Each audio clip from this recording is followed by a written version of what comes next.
И некој ќе не праша што е толку неправично, неправно, неправедно. Што е тоа кое што денеска вие како ВМРО-ДПМН сметате дека е неправда во Република Македонија? Одговорот е јасен. Не ние.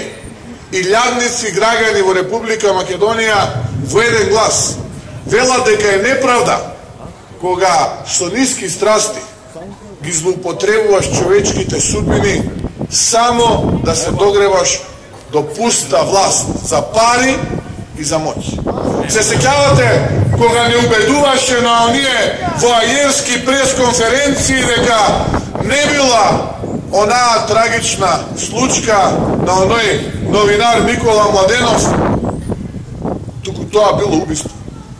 Се сеќавате како имал он материјали, дека тие материјали ќе ги пуштал, дека тоа била нарачка, за да години потоа само логите се сменети.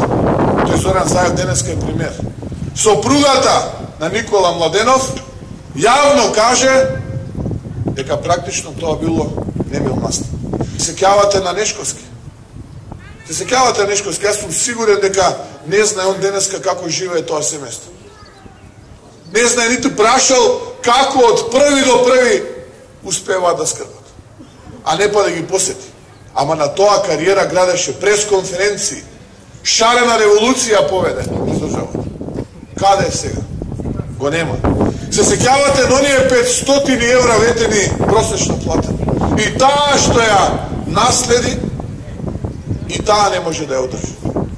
Се сеќавате кога велеше нема правда, нема мир. А правдата на Зоран Заев ја видовме. Луѓето кои што единствен греф имале затоа што си ја сакале татковината, биле патриоти, им даде 2 века казна.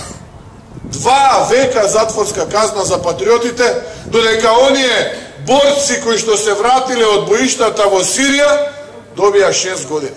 Помалиот мој син Антони има 3 години, ки има 9, кога најверојатно некаде по улица ќе сретне некој повратник од боиштата од Сирија и од Ирак.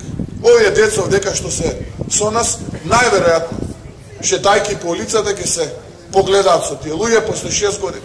А овие луѓе кои што си ја сакаат државата, патриоти, добија 18 години.